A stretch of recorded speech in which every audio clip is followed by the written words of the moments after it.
Hello everyone, welcome back. Thank you so much for joining me. I feel like we live in this point of time in the beauty space where we are quite picky with who we support in terms of brands. I know I am, and there's reasons for it. This video today isn't so much of a brand deep dive, rather than I won't use this brand for these kind of reasons, and it all kind of links back to some past choices. Strange choices. That's why I called this video like Tone-Deaf Tarte or something like that. You know the title. Some brands I'm just like, why didn't you think? Where did your brain go?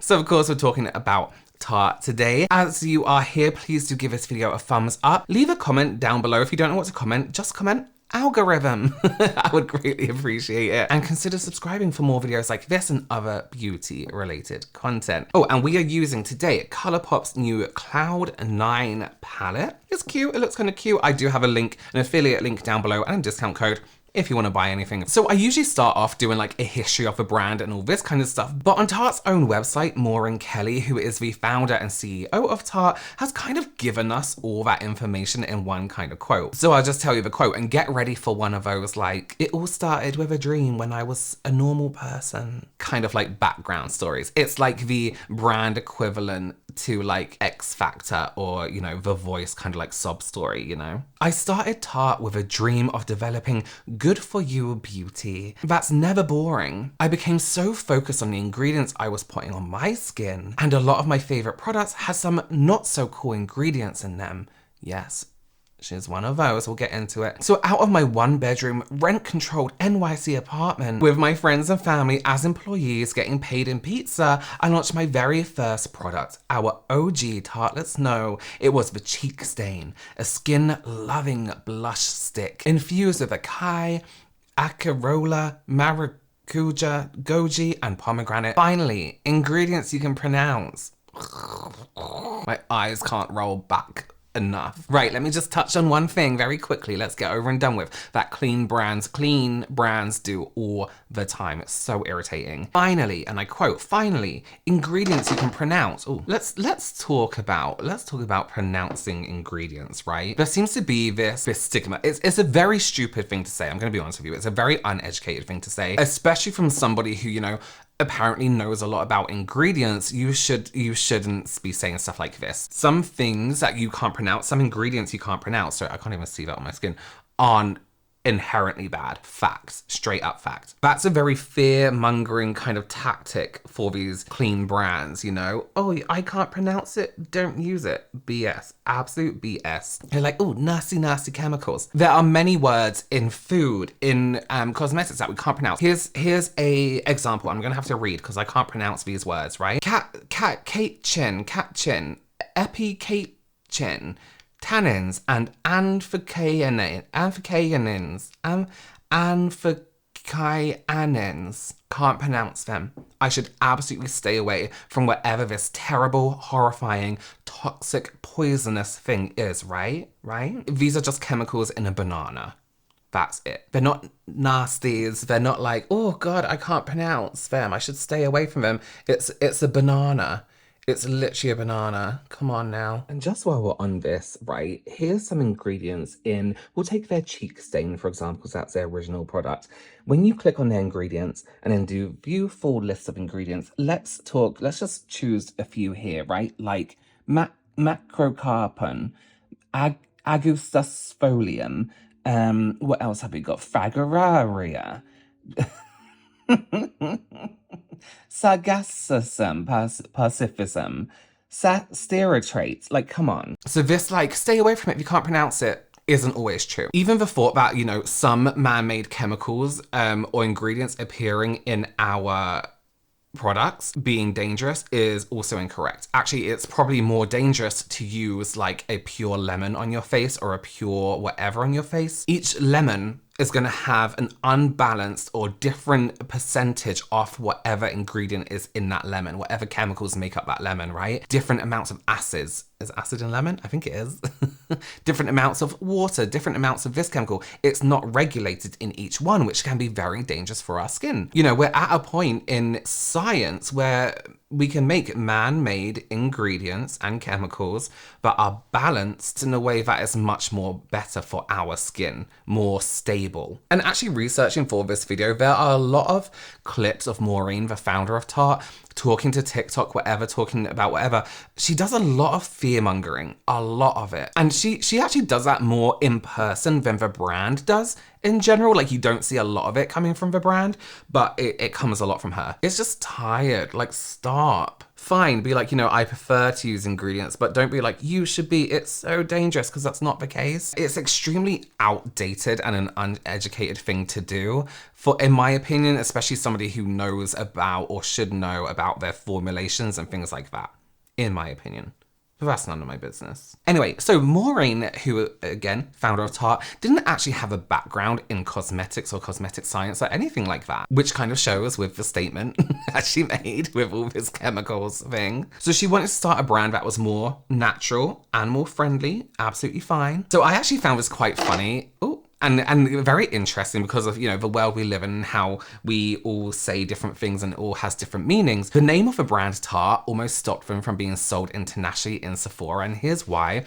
The brand was called Plume before, which for those of you who don't know is part of a bird, which I only know because the feather duster in Beauty and the Beast is called Plumette.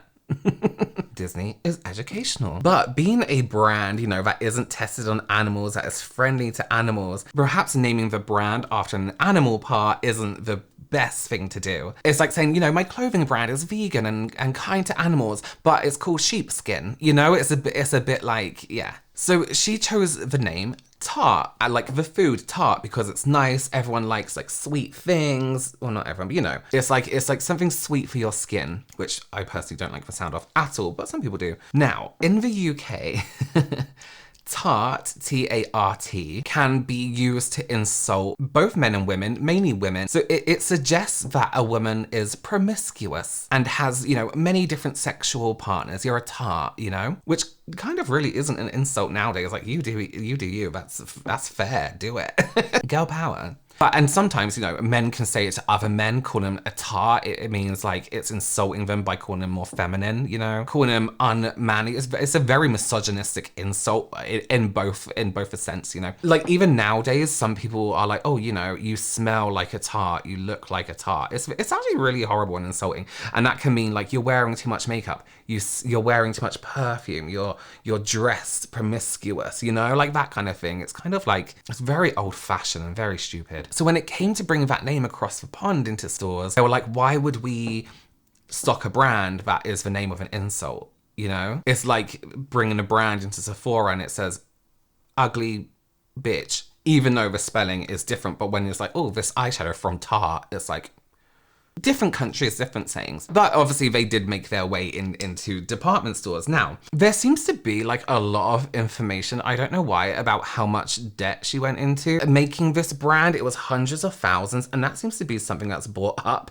so many times throughout looking into the brand. I think again, it's like that story of we started so low and now here we are kind of situation, you know? And that's a scary amount of debt. 100,000 is a scary amount of debt to be in on credit cards and things like that. Like, come on. But right, this is so confusing to me. The first place it was sold was in a department store called Henry Bendel, which is like in New York. And this is something we see a lot with a lot of these brands' backstories. They always get to sell it straight up in a famous department store. So it isn't like they had no chance to sell it. It's in a department store, like a very famous one that people go in often. So they had very, very good beginnings. So this is actually really, really sad. I was so surprised to come across this. I was actually looking up the net worth of a brand, the net worth of a company, and I saw this just randomly right at the bottom. My heart sank like when I read this. So Maureen's first husband, Mark, was killed during the attacks on the Twin Towers on 9/11. So he called Maureen when the first plane hit. He was in the other tower. He said he was okay. He said everything was fine and that he would call back 10 minutes later. Unfortunately, Maureen never heard from him again, which is, I can't even imagine, it's horrific. Ooh. Okay, so Tarte went on to have such incredible success. In 2003, I said that really strangely, in 2003, Tarte was already in Sephora, and in 2005, Tarte was on QVC. It is my dream to be on QVC. Selling absolutely anything, I don't care what it is, I'll sell a stepladder.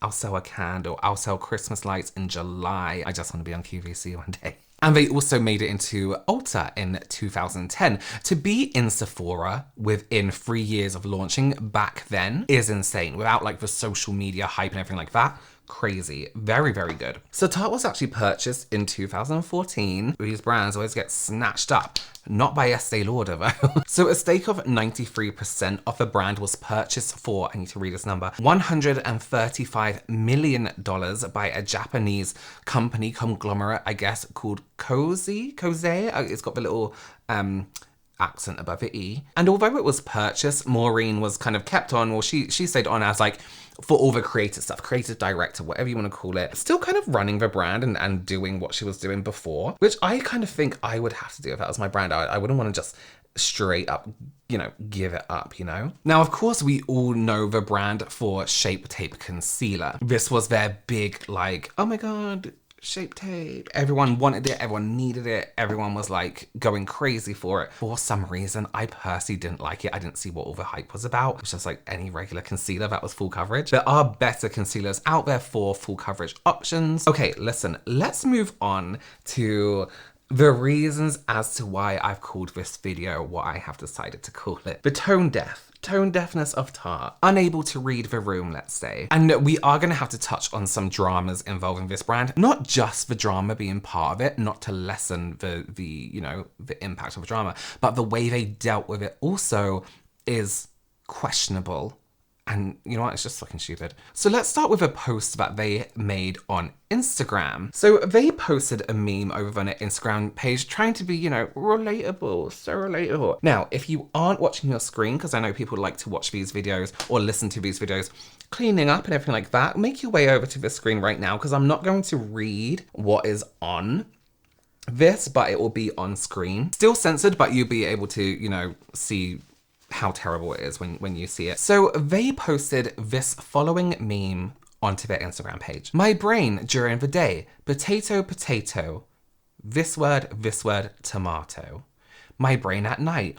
I wonder why the earth was placed exactly here and allowed us to provide a perfect climate to sustain human life. Obviously people saw this, outraged, despite 20,000 something people liking it. And I did also see they added styled by Harush, the makeup artist, and it says hashtag repost. So I wonder, I don't actually know, I wonder if she posted this before and they reposted it thinking it was like so funny. So obviously no one on the Tarte team seemed to realize that this was offensive to Asian people, and those words are often used as a slur. And this is actually something I've seen from a few brands quite often, using those particular words or posting content that incorporates those words and not realizing it.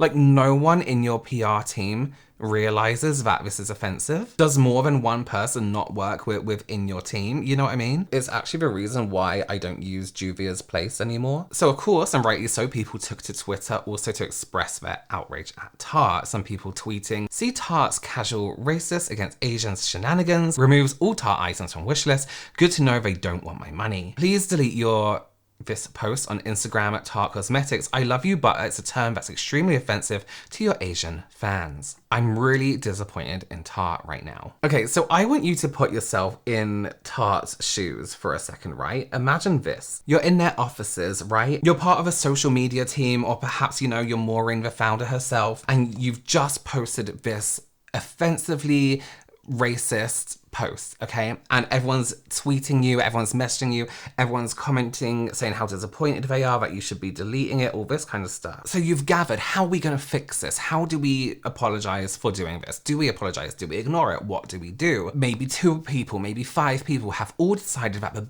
best thing to do is to post this picture of this cat with cartoon sad eyes saying, we deeply apologize to anyone we offended today. It was a complete oversight and we absolutely didn't mean to post that intention. We removed it immediately and here it comes, spoke with the intern explaining why it's offensive. The old poor intern. And again, of course, outrage sparked outrage. What are you thinking? Now, can you imagine it taking this, what you've done, so unseriously that your response is to post a picture of a cat with sad eyes? as your formal apology. We're so sorry. But you can't be mad at this cute cat, can you? We're sorry we were racist, but do you like dolphins? You know, like it doesn't, it's so, I shouldn't laugh because it's not funny, but it's just so ridiculous that these things come from the people, official people who work for these brands officially. You know what I mean? Tone deaf. It is so ridiculous. It's like apologizing with a greetings card, you know? Sorry, happy birthday. You know, it's just weird. It's just so weird. Also, the intern excuse. That is something we have seen over and over again. I'm sorry, my team did this. I'm sorry, but every single intern that's ever worked for every single brand that's done something like this can't be a horrible homophobic racist. You know what I mean? Like you can't keep blaming the interns because it's a position that, you know, isn't permanent within the company. At some point you have to be like, I'm really sorry, somebody in our team made this horrible mistake and they are in trouble. So this was also removed. So Maureen herself got on it. She was like, listen, Maureen says, "Dear Tartlets, from the bottom of my heart, I'm sorry and embarrassed. Yesterday we made a mistake by sharing an insensitive meme with a racist term. There is no excuse for using any type of racial slur, regardless of the context. We understand that this ignorance has caused us to lose loyal fans, and we completely understand. I take full responsibility. And we thank you all for helping us to educate our team and each other." Okay, let's move on to another controversy. Jesus. So Shape Tape was doing incredibly well as a concealer for some reason on social media and everything like that. People loved it, and there are people who still love it. And you know what? It's not like the worst concealer. It's just overhyped. That's the issue. They were like, you know what? Let's make a Shape Tape foundation. We'll stick to the name because it does so well. So we'll make a foundation under the same name. Kind of a good idea, you know. If you're gonna make another product, a foundation product, keep it within your Shape Tape family. People know what it is. Full coverage, Shape Tapey. Here is the shade range they launched with. I want you to take a look at this. What in the actual living fuck is this? So these swatches are from a Pop Sugar article by Amy Simeon, who actually didn't really write anything really negative about the range itself. I'm gonna say something a little bit controversial, but professional. For those of you who don't know, I am a professional makeup artist. I've been doing it for much longer than I have influencering or content creating. Nearly 18 years I've been a professional makeup artist for. This includes editorial, runway, in a retail setting, weddings, proms, everything you can think of, apart from special effects, haven't done that. With my professional experience, over 18 years, that's over a decade long, almost 2 decades, I would be very, very confident if somebody said to me, there's a crowd of 100 white people over there, my skin tone perhaps being the darkest, and you can only take 5 foundation shades with you to foundation match all those 100 people and get a good match. I would be very confident that I could do every single one with 5 shades of light to medium. 100%. And I'm about to speak in code, but for all of you who worked at MAC or are familiar with MAC shades, you know this is true. NW20, NW25, NC10, NC25, NC30, and you're good to go. You're good to go. I will give you those and you can go and do everyone. You do not need, I'm gonna say in my opinion, but also from experience and matching people correctly, you do not need that many light to medium shades in your foundation range. Absolutely not. Olive undertones, you need a little bit more, but these light to mediums, you do not need for the average light to medium person. Is it great to have a lot of options for a lot of people? Yes, absolutely, but not at the expense of others. If you're going to make a limited shade range, you do not need that many light to mediums, fact. But also imagine getting this product to production, right? There's a team putting all this together and they look at this and they think, yes, this is a good shade range. People have sat in a room, they have spoke to each other for months, maybe even years, coming up with this, and this is the shade range they come up with. Thinking that this is a good shade range in general, sorry, I keep looking at the picture. I don't know why that thought it didn't even go through their heads. And also, if we look at this shade range, notice how from the lightest down to like maybe 5th from the bottom there are they vary in neutrality.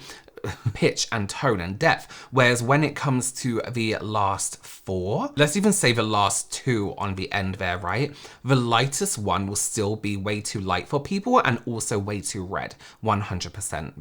That's red. To me, this says you do not want people of color using your product. You don't want black people using your product. Because if the intention was there, it would be there. And it's not, straight up. Even in the back of your mind, it should be there. It's not. Fact, we can see it. That's their launch, right? You would have done some research. You would have tested these shades on actual people and see that this shade range is actually inadequate and shouldn't even be, I mean, it's laughable, to be honest with you. Tarte doesn't care about black people. Fair sand, fair neutral, fair light neutral, light neutral, light sand, light medium neutral, light medium honey, medium sand, medium neutral, medium tan honey, deep honey, rich sand, mahogany. I'm basically like shook and not in a good way. Like, I'm just wondering, like, what in the redwood forest is believe it or not, regardless of what people think, I do try to give things the benefit of the doubt. Same. What? Those the darkest shades? Why are they so terrible. different? It's like laughable. It's laughable. That's not even like I'm so confused. Tarte, who made the decision? It's taken me a hot second to do this video, mostly because I didn't want to do this video or talk about it because of what I think the true intentions of this was. I don't know where to begin to like start tackling this as best as I can without literally like getting upset all over again. This has been on my mind since I saw this product launch, since I saw the shade range, since I saw everything come out, and I really wanted to watch and see how everything played out to make sure what I was feeling was accurate and not just me just being like upset. After seeing everything play out and after seeing the responses, the statements, everything like that, I genuinely believe that Tarte coming out with the Shape Tape foundation with the shade range that it has was done purposefully, in my opinion. It's so crazy to see everyone actually banding together and talking about this and holding Tarte accountable for what they did. Tarte knows exactly what's going on, what's gonna get people riled up. It's complexion issues right now. We're trying to push this forward and make a change, a positive change in the beauty community. I will probably include right here a clip of what both foundations look like on my face.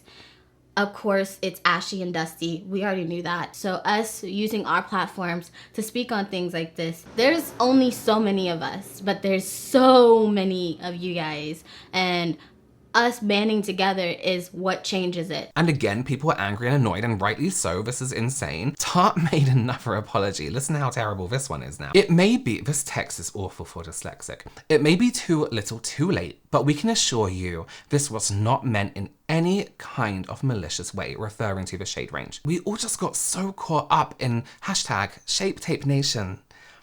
And seeing your tweets asking for it, we wanted to get the product out as fast as possible. And we made the decision to move forward before all the shades were ready to go. We know there's no excuse, and we take full responsibility for launching this way. We lost sight of what's really important in this industry, and for those who feel alienated in our community, we want to personally apologize. We are doing everything in our power to bring those unfinished shades to the market as fast as we can at any cost. We can and will do better. I don't believe that for 1 minute. I do not believe that this was the case at all. They had no other shades ready to go. Absolutely not. Why not just hold on? Why? And also, if these shades were all the deeper shades, you looked at all of those, I was like, oh, those can wait. You know? You have the budget of a brand that makes millions. Make the fucking foundations. And some people be like, oh, but there's a process. Okay, wait then. Just fucking wait. This is a multi-million dollar brand. Let's move on to, again, I need to put something else on my face. What was I doing? Again, Tarte being completely tone deaf and losing supporters. Let's talk about brand trips, right? And we're talking like those old style brand trips, really over the top, crazy brand trips with all the drama, all the like worst people. Not nice, like, you know, a brand taking a small group of people somewhere. We're talking outrageous, like this is crazy. Tarte decided to do some of these trips. The way they did them is awful. I'll tell you why. Now, a lot of brands stopped making these trips so like over the top and crazy. One, because of like, you know, travel restrictions with COVID, but also because they weren't like as popular anymore. They're a little bit show-offy, out of style. People aren't really into this whole look how amazing we are, look how rich we are kind of advertising anymore. Especially Gen Z, right? Gen Z do not get it. And in the right way, it's like, why are you doing this? They haven't seen pre-COVID brand trips or pre-whatever brand trips, how they used to be. And also, they don't care if a brand takes people, you know, on this brand trip and give them loads of stuff and do all this stuff. They're just like, okay. So let's talk about the brand trips with a bit of drama. And yes, trips, there are a few. The first one was when they took a group of people to Dubai. So I'm just putting glue on my lash. Getting ready to go to a pool party in Dubai. Our general knowledge information for all the influencers who came to the Tarte trip. You guys are not in Dubai, you guys are in Ras Al Khaimah. Ras Al Khaimah is a city in United Arab Emirates, and United Arab Emirates is a country which has 7 cities. Dubai is one of the cities. Thank you. And this is what I mean by the big trips. They took about 30 creators with them. I haven't heard a lot of them, but I'm not a TikToky person, you know what I mean? Crazy money was spent on them doing all this stuff. Of course, you know, a flight with Emirates is so expensive anyway. So they all flew business with Emirates, and of course it was like the typical brand trip thing. They arrive in their rooms, they do a tour, loads of free samples, and did, you know, like stuff. This trip got so much hate on TikTok though.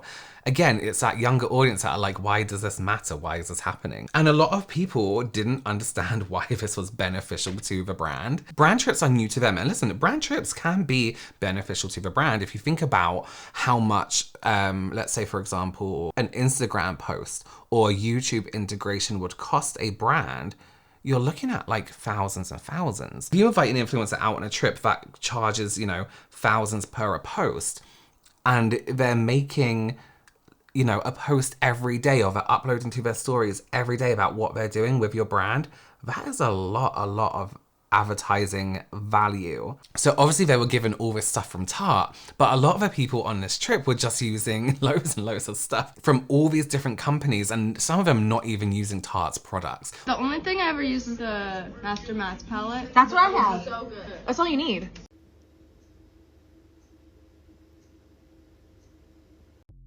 They're like, get ready with me to go and have dinner on this Tarte trip, and then use everything but Tarte in their videos. They were getting names of products wrong.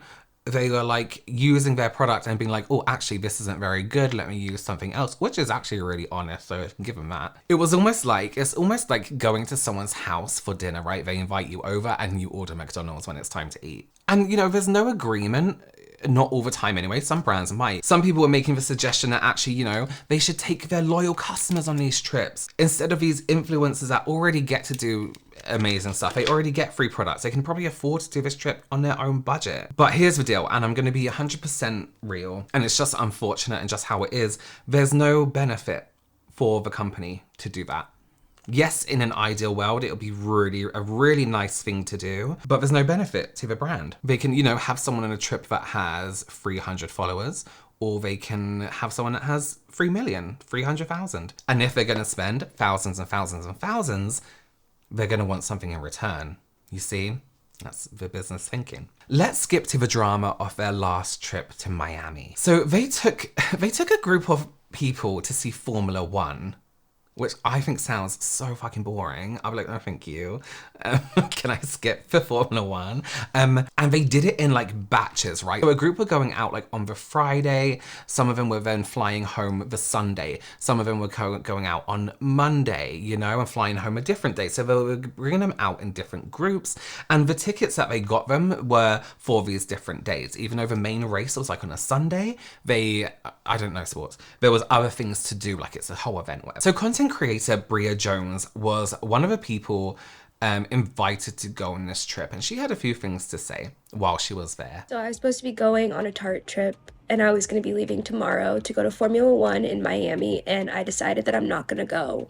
I've just been really upset today because even before I'm getting to this trip, I'm realizing that I'm not going to be treated like everyone else there.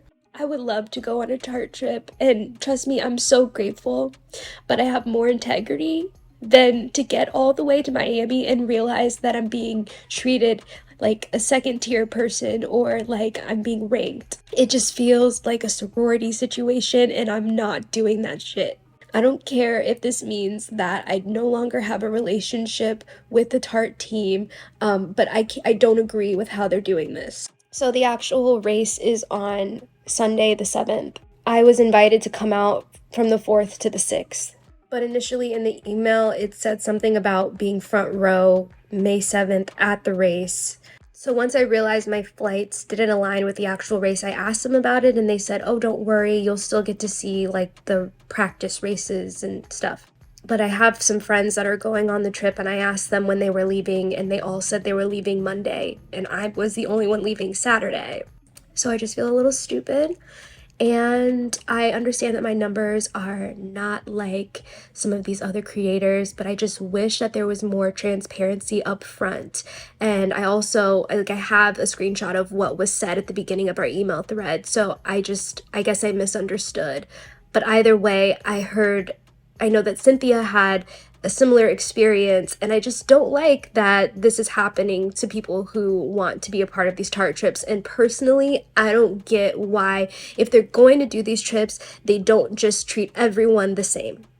I have worked too hard to get to where I am today, and I will be damned as a Black creator if I accept anything other than equal treatment on these trips. And she brings up a lot of good points, and I can totally see why she would feel this. I feel like there was a lot of miscommunication and this was organised terribly on Tarte's behalf. The event seems to be terribly organised and just not thought through at all. If you're inviting so many people that everyone has to be treated like a little bit differently because of their following, then you're doing too much. You're doing way too much. And it gets to a point where you're not a person, you are just somebody creating content and you're a number. And I think that's really extremely impersonal of a brand. Tarte in general aren't a very like fun brand. They give very like Too-Faced energy, and I actually get the brands mixed up all the time. In my Too-Faced video I did recently, I actually said Tarte instead of Too-Faced. Like, show me a Tarte palette without the packaging and put it next to a Too-Faced palette without the packaging and asked me to tell you which one's which, and I couldn't. Beige, beige, beige with a pop of random color. And actually Tarte did this thing, Tarte, yeah, an April Fool's joke where they posted a picture of a palette that actually had like decent colors and like, joke, we're not releasing this, of course not, all our palettes are boring. Like, you kind of like just shot yourself in the foot because people want that from you. You made yourself look shit. So the future of Tarte, 1, they're boring. 2, they don't impress Gen Z, right? Which are the brand growing up and buying things. The brand? The generation. Oh my God. And they've insulted a lot of people. You don't have long, Tarte, in my opinion. So Tarte is tone deaf because they seem extremely out of touch with what people want from their makeup brands nowadays. They don't want brainwashing beauty, like clean and all this bullshit. They don't want brand trips. COVID changed a lot in the makeup industry. It bred a new generation of people who consume beauty content in a different way that doesn't praise brands and influencers. And it also changed the way that brands need to attract attention from people. And it's not through jealousy anymore. It's almost certainly not through racist memes. Thank you so much for joining me. Do consider subscribing, give this video a thumbs up. If you want to watch more videos like this, take a look at this playlist here, and I will see you very, very soon. Bye.